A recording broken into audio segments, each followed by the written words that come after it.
right. Welcome to That Pedal Show. Dan here. Mick here. And Robert here. Oh, come on! We are delighted beyond words that you delighted. could join us today. There's so much to talk to you about. But yeah, thank you so much. Mm-hmm.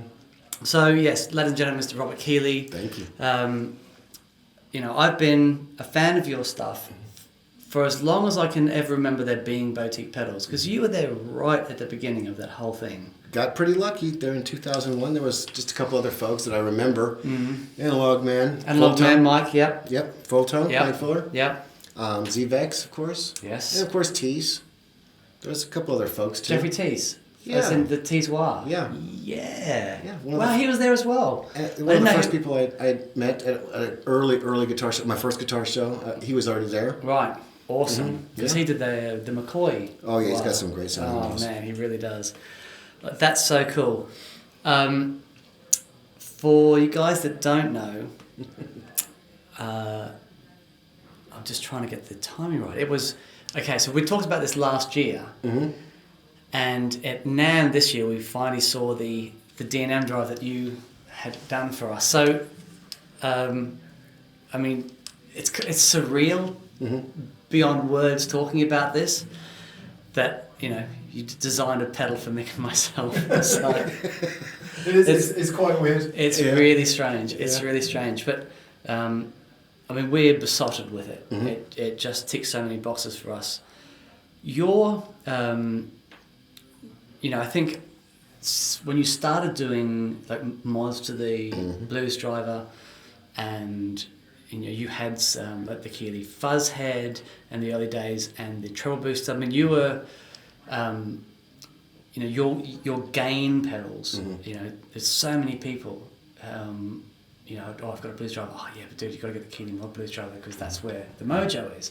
So how did you get into that? You know? Yeah. The like modding the pedals. Well, yeah. So modding the pedals. I mean, so as in you turned on a Blues Driver, and what was the thing that said, "Oh, I can make it sound better than that"? Customers, people, Really? people, fans, people writing me and going, "Hey, I see you're doing a Tube Screamer mod, but the Tube Screamer is not my thing. I like a pedal like the Blues Driver that's full range and natural, and it's very dynamic. And could you take a look at it?" And I listened to it, and at the time I didn't understand the Blues Driver, and I thought, oh, this sounds pretty bad actually. I was so Tube Screamer blind. Okay. Yeah. And so I get this pedal and I think, oh, this needs a lot of help. Because I didn't understand it, you know. Right, yeah. And so I started going, wow, it's going to need all these caps upgraded. It's going to need this diode change. It's going to need this. It's got the bass response problem. Oh my God, the treble gets too bright and sharp. And next thing I know, there's a dozen changes. And I'm like, wow, I hope this guy likes it. Sends it to him. He comes back. It's just great. And I'm like, wonderful. Glad you're happy. Then he told somebody about it. And then they told somebody. And so I'm like, okay, I'll do the mods for it. And had it all blueprinted. And we just started on doing it that way. Right. The funny part of that whole story is being Tube Screamer blind. One day I plugged into the Blues Driver going, God, this sounds amazing. As in your modded version? And I'm just kind of peacefully sitting there just relaxed instead of in a test mode. Is it functioning properly? Okay, yeah. And I'm like, oh, wow, this is dynamic. Oh, I don't have to have my volume on 10. And I'm like, man, I said, there's got to be something interesting. So I go in, I plug into the Tube Screamer, and I'm like, that's broken. I'm like, hey, Jacob, come over here and check out this pedal. Why does this Tube Screamer sound so dull? He's like, there's nothing wrong with it. I've already looked at it, you know what I mean? Or whatever, you know? And I went, oh, I get it. There's a reason for that Blues Driver. And there's a reason that people like or dislike the Tube Screamer, and it kind of carried on from there. So the idea of mods came from the other small business owners I worked for. I worked for an engineer that modified video equipment to take pictures of girls, you know, a place called Glamour Shots. Right. They get the timing of the light right to get their specific style. He had to go in there and modify it. And so we made circuit boards, we did modifications. So the first time I looked at anything, I was like, okay, what can I do to make it mine? And because that's what we did. So your engineering background before music, you know, you were doing circuit designs for whoever was going to pay for them. That's right. Right. So before that, it was literally 15 years in repair shops or working for another engineer and working on audio gear. So I got to see high-end Macintosh equipment, or I got to see JVC, Sony, Panasonic equipment. And how did they fail? Where did they fail? What does a piece of Japanese gear look like? And what does an American piece of gear look like? Oh, there's a big difference in the parts. You know what I mean? And so all those things, I think, add to the history before getting into pedals. That's why I think that's why I got the compressor right first off, because it just looked right to me. That was a massive thing for you. Remember the compressor, and that was on every board. The two-knob compressor. Mick here, I bought for myself for my birthday in 2004, maybe a 808 mod tube screamer and a two-knob compressor. Yeah. Well, I bought the Blues Dragon mod. I bought the compressor. I bought the Java Boost and Fuzzhead. Yeah. It's like fun stuff. Oh man, it's amazing. But the compressor though, at that time was ubiquitous. I saw it everywhere. Right. It was amazing to have it be so universal. If I looked at a pedal board, I'd be like, "Where is the Keeley compressor?" You get pretty spoiled when you have a hit single like that for that time frame. Yeah. Okay. And it was relatively unique looking, even though it's very simple. A lot of people still like that very classic look or simple look, whatever you want to call it. And it fueled the company and kept us going for well over a decade, that one product. So I definitely not going to be irreverent to it. It's amazing. Okay, so I remember obviously I've got the mods, the pedals that you modded, and then I just remember a couple of years ago an explosion of these new Keeley pedals. It was like every week it was like, there's another one, and there's another one. They just kept coming. It was amazing. So, how did you go from being someone who, take a circuit and mod it to being someone just producing amazing, consistent, output of pedals? Right. So, what happened is I kind of got a new lease on life. And with that came a different, new, bigger respect for the people that worked around me, that were giving their life to the company. And they wanted to feel like, hey, I want to help do something. What can I do, Rob? And instead of in the past me going, well, I'm the engineer, I'm going to do it myself, and I never got around to it, I said, okay, I need your help on this. Can you help me with the circuit board here? Can you help me with the DSP here? Can you help me with the CNC programming so we can cut these cases out so we don't have to rely on people? And so I learned how to form a team. Wow. And it's not me. I'm the guy that orders the toilet paper. I'm the guy that worries if the lights are shut off at night.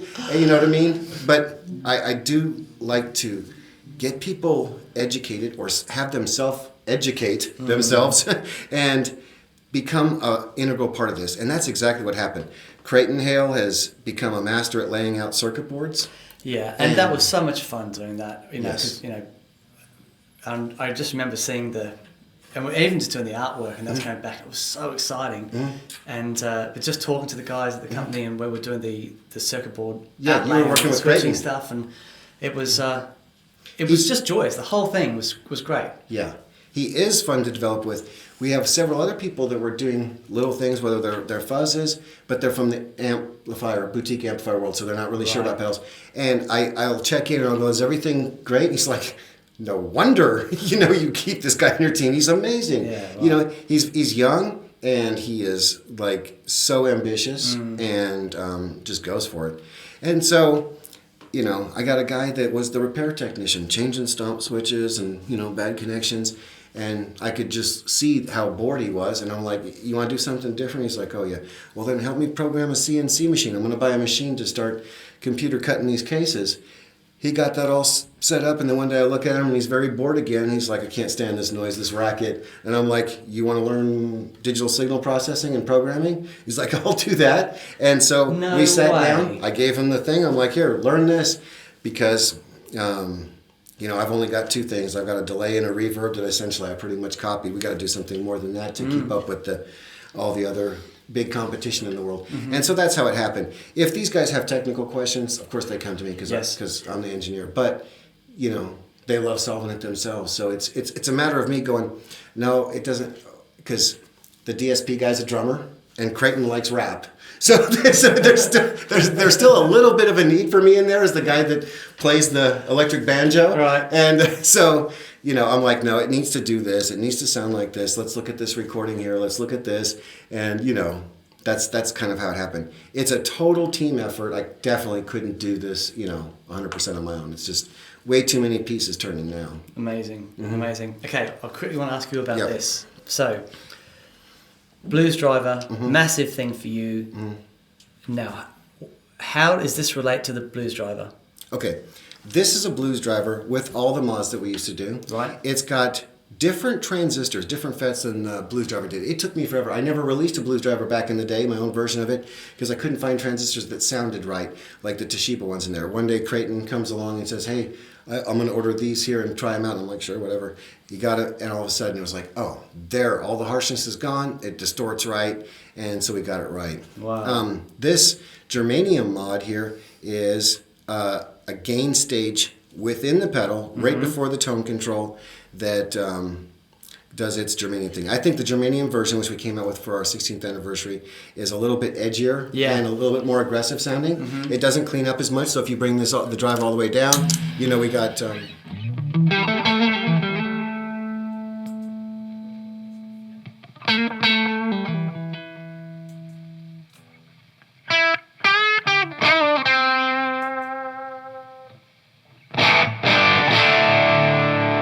That's as clean as it gets.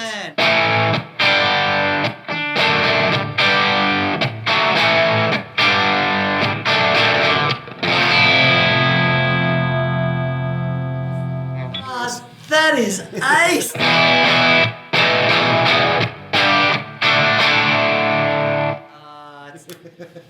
That's a lot of fun. That is fantastic. So we added that little bit of gain stage in there, and it's been fun. We got a couple 200 of these going out to dealers like Framus and Warwick, right, and Sweetwater and stuff like that. So there's still a couple more of those running around. I brought this one here. This is kind of a prototype one that we brought out because we had finished a limited run for our customers, and we were just in the middle of building the second batch and getting them all tested. So we'll continue to make sure you get one of these. I want you to have one. Oh, man. I love it. I've got a cool question about that, actually. Mick here, hello. Because you do everything yourself, right from obviously circuit design and board stuffing, but you also do things like powder coating and all the artwork in-house as well? That's right. We do every aspect of it except for one element, and that's getting ready to change nearly as we speak. So we have the CNC machines, we get the raw cases in, we cut them. Then they go off to powder coating. In 2 years we've grown 4 times in size, so we do our own powder coating. Oh, that's amazing. It is awesome, because then we get everything the way we want to. Then it goes over, and we got the UV LED printers, so our graphics go on right there, and we make fine tuning, and we get everything just the way we want to. So good. And the circuit board design is all there, all the programming. The only thing we don't do is I've got a buddy up in Kansas City. It's about 5 hours away, Scott Warren, and he populates the surface mount boards. Okay. So on something like when we were hand building these in the early days, actually nearly everything except for maybe the DNM drive, a lot of these pedals are, for the first several hundred, are all hand built 100% by hand. Then what happens is, after we work out all the little kinks, or we get the surface mount board designed, while we're doing that, the surface mount board goes up to Kansas, and he populates the surface mount parts. We get it back, and we put all the through-hole parts that still need in there, and we finish building it. What's going to be happening is he needs to expand his production. I'm buying the old machines that used to do my stuff. So now we will do 100% of everything in-house. So I'm literally looking forward to that. So that enables you to do short runs and special editions and keep moving. And yeah, so we crank out. Very cool. In the past, we've been able to crank out a design in a week because I would overnight the boards. They would come in, girls, guys, take them home, populate all the parts, and we'd start working on the cases, drilling them, powder coating them, and we could, save the day with a new pedal that week. Because I remember we were, coming up to December and thinking,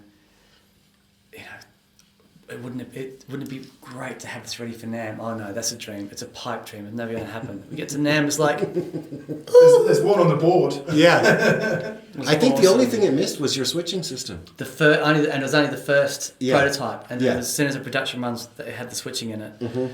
But yeah, I mean, obviously this is on the show all the time. If you want to hear more about this, come see it at the show, because I'm really keen to have a look at a couple of other things. Can we just hear a little bit more of the G? Yes. Sure. Just let's go through. Let's hear. I'd like to hear the gain A little range, bit. if that's possible. Yeah, a little bit drive.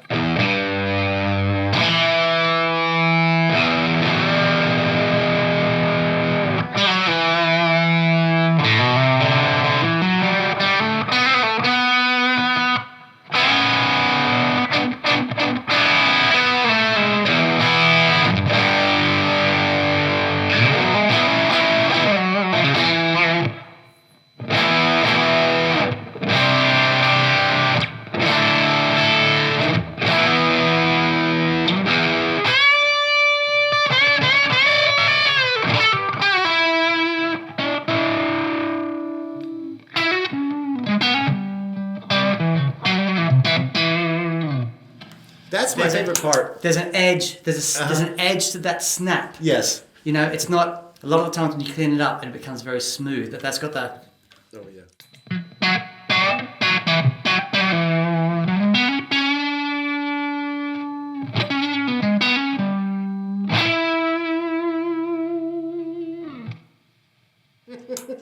That is mega.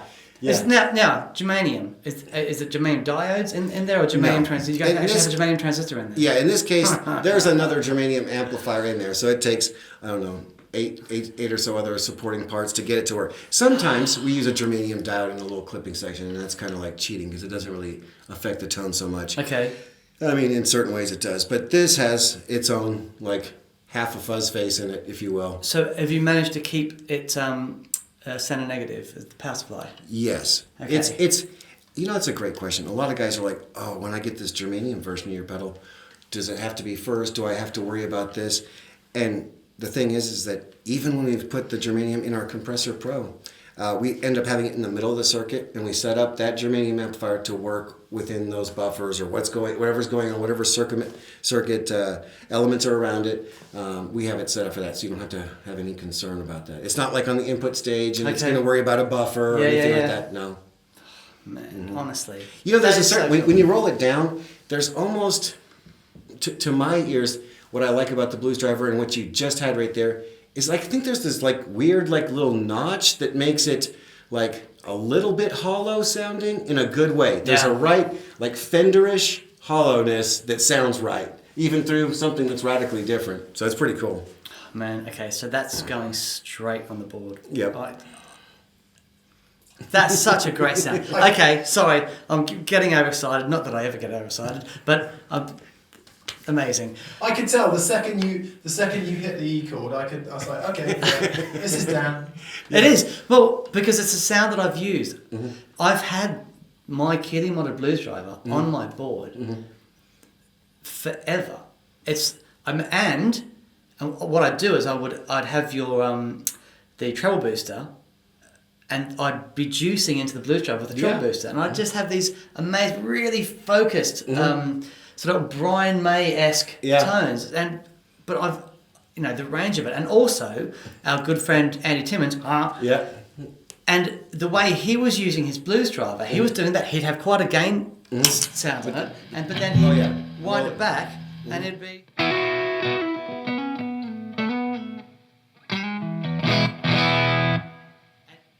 Interesting because of the germanium and the edge on it, it does sound different than a normal Keeley mod Blues Driver because it's has a bit smoother when you roll it off. Personally, I love that. I love that. It's so great. But Andy that's his clean tone. Yeah. And he has quite a lot of gain on his Blues Driver, but then he just winds it off. He does have the treble bleed mod on the volume controls of all his guitars, and his clean tone is unbelievable. Yeah. It's just divine. So it has been it's always on the board. It always gets me out of trouble. I got a quick little fun Blues Driver story. Before I became quite a fan of it myself, it was just my flat range, my flat sounding pedal, my even amp sound. I'm sitting at a guitar show once, not too many days after, my mom's like, hey, there's this guy named John Mayer that he plays all these great songs, and she's like playing to me over the phone. I'm like, that's not me. I don't like that kind of music. I'm like, whoever, John Mayer, whatever. I'm sitting at a guitar show. This guy comes up to me and he's like, hey man, he's like, he calls his buddy over and he's like, hey, man, you gotta check this out, man. Listen to this Keeley Mod blues driver. And it's this other roadie looking guy, right? They plug into it. He cranks the gain, just like he did, rolls his volume back, and he starts playing this Hendrix type stuff, right? He's just riffing away and everything like that. And all of a sudden I hear someone say, hey John, can you sign an autograph? I look around and there's like a line down the whole thing waiting for him. And I'm like, wow, that's John Mayer. And he's like, turns around, he's like, hey, I'm talking to Robert Keeley here. And he gets back to the pedals, and he ended up buying 2 of everything that day. But yeah, if you don't know the blues driver, you need to try it. Yeah. There's exciting stuff in there. Yeah. Okay. Wonderful. Now, Yep. I've heard about this. Mm-hmm. I've never played it Right. because for me, this seems quite a departure Sure. from the things that we know. You know, the classic tone, Right. and then this pops up. Right. Little box of doom. Yeah, Little Box of Doom. I don't know. You know, the funny thing is this is Robert's attempt to get mad. This is because I'm looking at Friedman and, you know, the amplifier company, and they're building pedals. And I'm seeing all these Friedman pedals, and I'm like, man, I need to show the amp guys what's going on. So I aggressively attack that tone and format. I want to make it quieter. I want to make sure it has more range. And I'm like, you know, what other pedals are out there that are, you know, full on Marshall, stacked, you know, heavy gain pedals? I start comparing them. It takes us a while. We come up with a clear winner, and we're like, ours sounds better. I give it all to guys they're playing out on weekends, and they're like, it destroys the pedal. You know what I mean? So it's just great. Send it out to the world, give birth to it, and it's like crickets. And it's just exactly what you said. People don't expect Keeley for that. Yes, that's not of course, my of customers. course. And so it was like, wow, you can't, don't waste your time being mad. Don't waste your time, you know, doing that unless you really think through how it's going to fit into, you know, your customer's world or your company. Sure. So it's taken a while to take off, but I'm like super excited to talk about it now because Premier Guitar Magazine just gave it a Top Gear award, and I still think. I just want to point out the D&M drive got that awards. I know, it sure did. And not only that, but it got a bigger award coming out really soon. I wonder if I can say it, but it's got a bigger award coming out next month. What is that? It's a guitar player, Editor's Pick Award. The first one I won since the compressor. Dude! I know! Come on. That is since unreal. like 2004, I haven't won one. No Guitar Player way. Magazine Editor's Pick Award. Yep.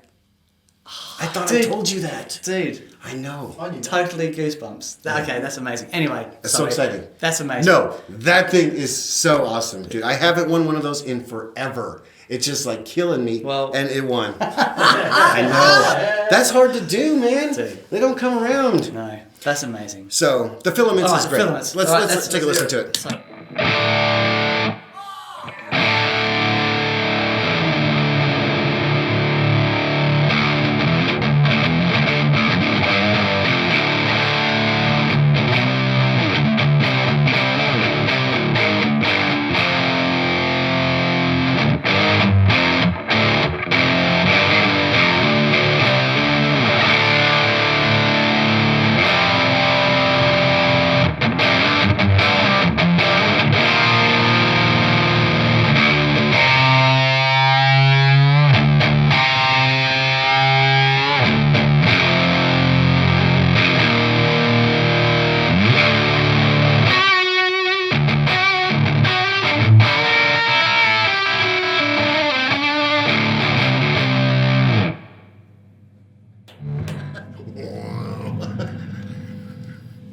that is unreal. It's a lot of.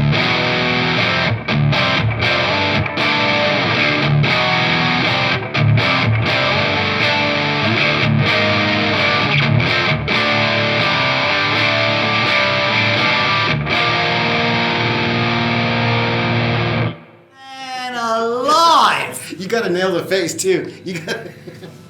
Those That's awesome. mids are in exactly the right place. I know. That's the part that is so cool Dude. about this particular pedal. In other gain pedals I compared it to, I think we spent a lot of time carving out the mids to an area that was fun for my ears. I kind of went to high school here in Germany, and I'm a big fan of metal. And if you don't get the mid-range right, it just sounds wrong. It's like a disgrace to the genre. So you get the mid-range right. So what's in there, Robert? What are the There's three gain stages. Is that what you mean? Yeah. Yeah, there's 3 cascaded gain stages. So you get this overwhelming amount of gain, then we shape it then with the tone control to add bass then after that gain, so it doesn't get too woofy and doesn't get too bass is too flubby. So we do that, and then we add more gain at the end. It kind of simulates what I thought is in a power tube section. So trying to get those 3 stages just right so that the bass didn't get too bombastic and the mid-range was just carved out just right. So just so you guys can hear this, this is the clean tone.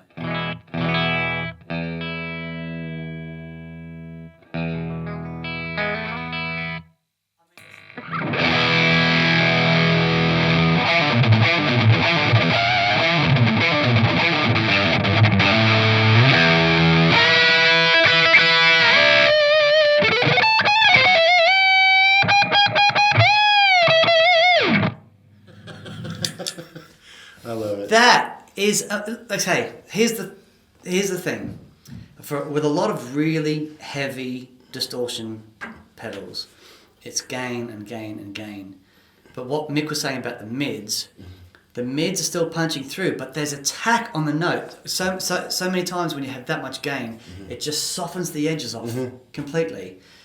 That's amazing. Yeah. That is amazing. It sounds like, because obviously you're playing heavy stuff, and it sounds like that's its home. But to me, it sounds like a really awesome rock distortion. Not Yeah. like the Strat. Yeah. Boy, oh boy. Cool.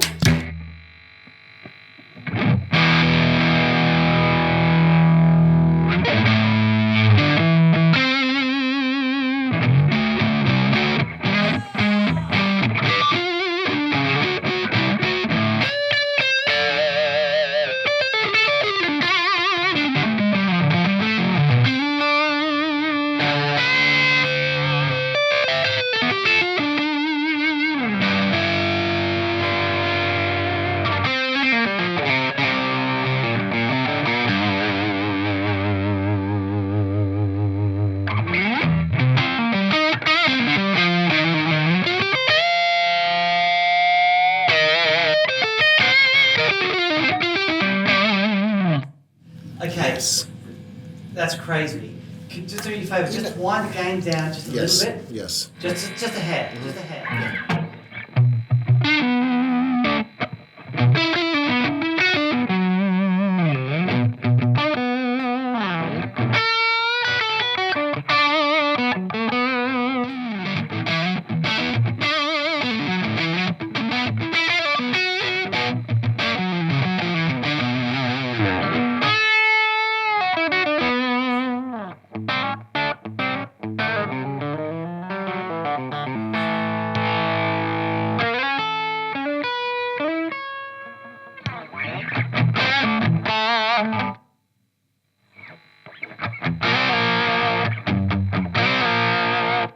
This is a Strat, for goodness sake. That's amazing. I told you we got it right, but you know what?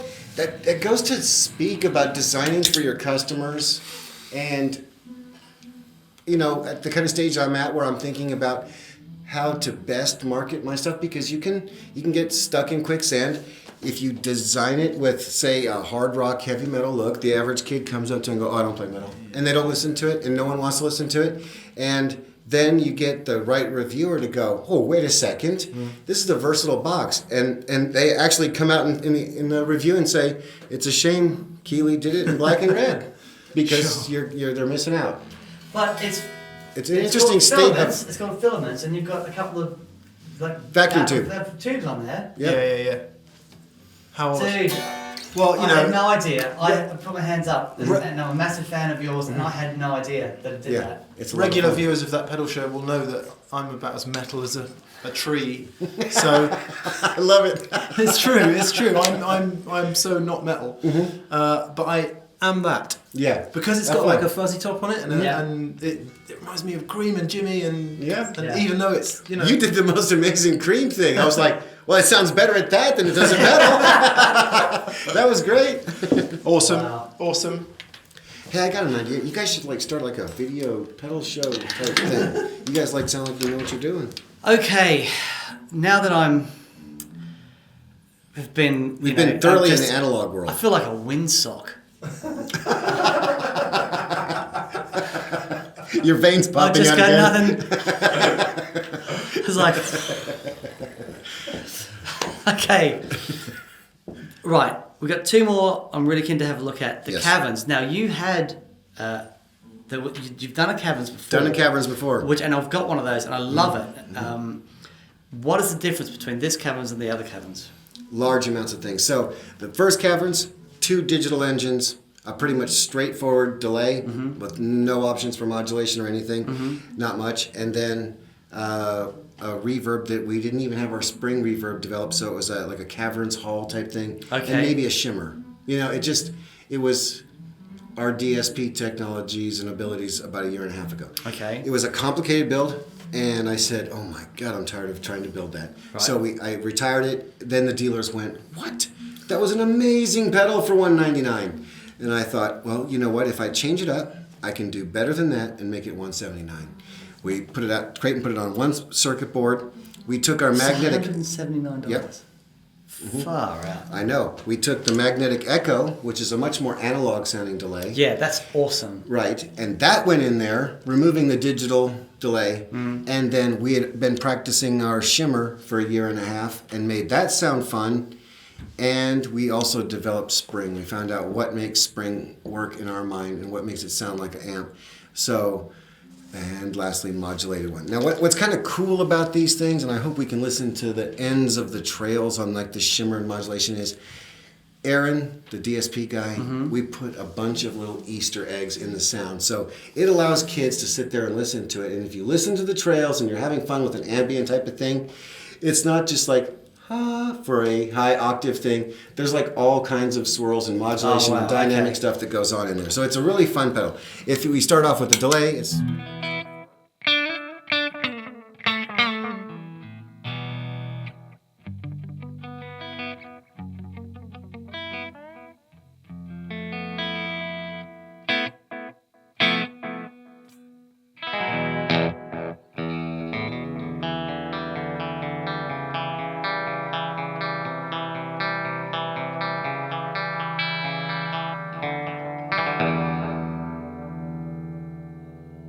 Go ahead and put a little bit of modulation on. Doesn't take a lot to...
Fun stuff. That's lovely.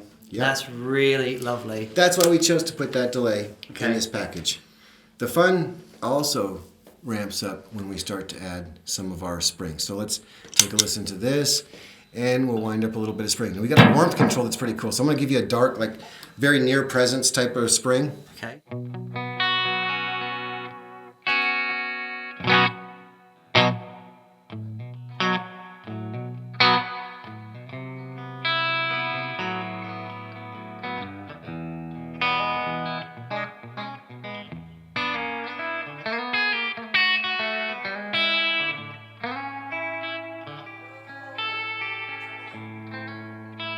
on the spring.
Okay, so Teeny bit more fun in this one now. So I would really like you to hear this and these trails and what goes on in the background. Yeah.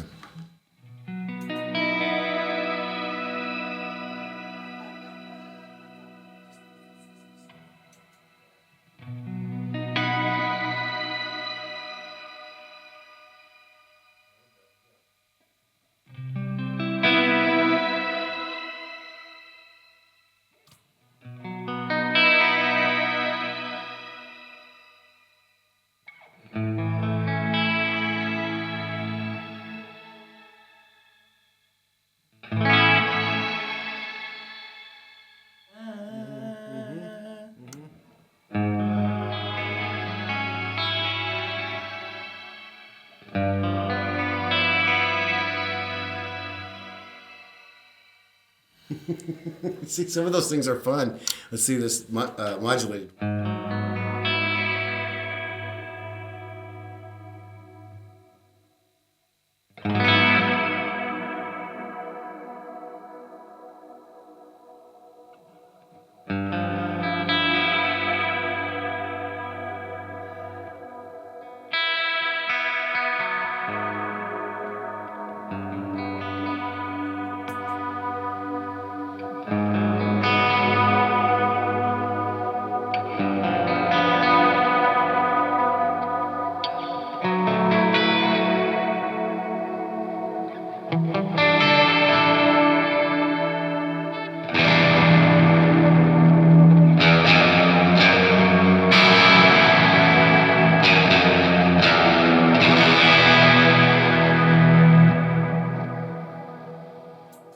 So, what I'm loving about that, there is a lot of effect there. Yeah. But when I do this,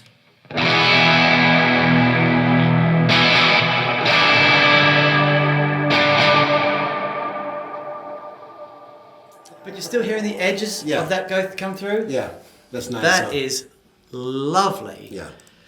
There's an all analog dry So I pad, see the so it paths keeps- you're going to say. yeah. Of course, I mean you Yeah. can't get a sound like that without that. Right. Right? You can't get those dynamics. No. No. When we have to do something that is all digital, it doesn't work that way. Oh man! Every time I get with your gear, it's like Who's the bigger Fender amp fan between you two? Me. Can I have him play this Hooke reverb? Yeah. I want to have him hear something. Cool. Okay, I want to show you one particular mode on here that we're really proud of. Is this trim verb? Okay.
Nice, man. Yes, sir. That was fun, huh? Yes, sir. So what we've got, because I have your Reverb, Yes. which has some of those kind of Only modulated on the bits trails.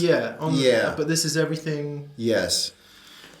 So that was before we could do a lot of what we do on the Reverb. We tested out a lot of stuff on the trails. So we'd have like the harmonic thing going on that one.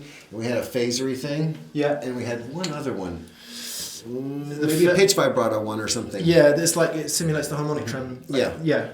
And those were just on the trails, and I don't know if people always quite got that. Yeah. It's a pretty spacey ethereal pedal, but the straight guitar does not have those pronounced effects on it. It's just the reverb trails. So this here we got a little bit bolder. Fugue. Oh, that's a strange one.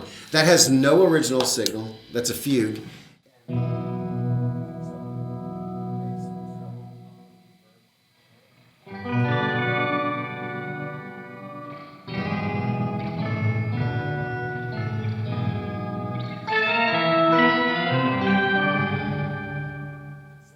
Steel drums. Exactly. Steel.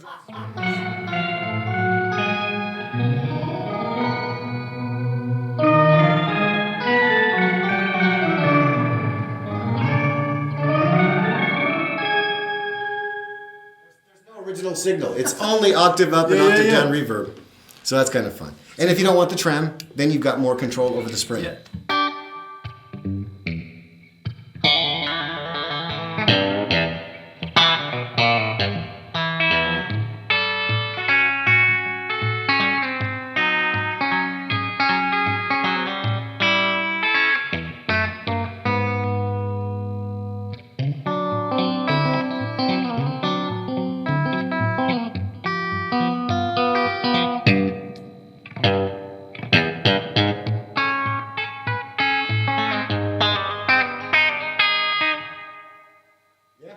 That's cool. That's really cool. And then all the way down, Yes, you the trem. get that.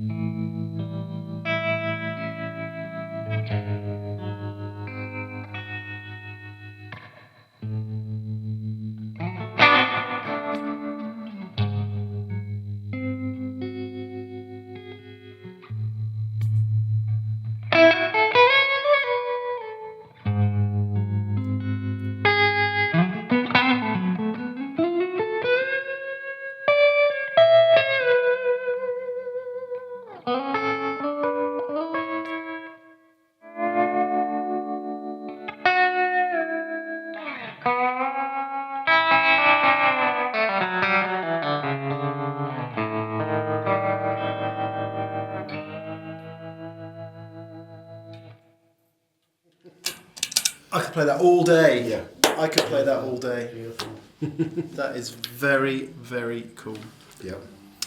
That's what we've been doing. Not bad for a drummer and a fan of rap and old boy like myself. Robert Keeley, thank you. We have Thank so you, much sir. to thank you for. Yes. Aside from all the other awesome pedals you make, for doing the D&M drive for us, it is beyond words. We are so proud of it. And to anyone out there who's bought Yeah. one, thank you. Thank and you. I hope you share that sense of pride that we I do. share in that pedal. It's an amazing pedal, and I hope that some point in time we do it again. D&M Adventures. Cool. Mr. Keeley, thank you very much. Thank you, buddy. All right, thank you.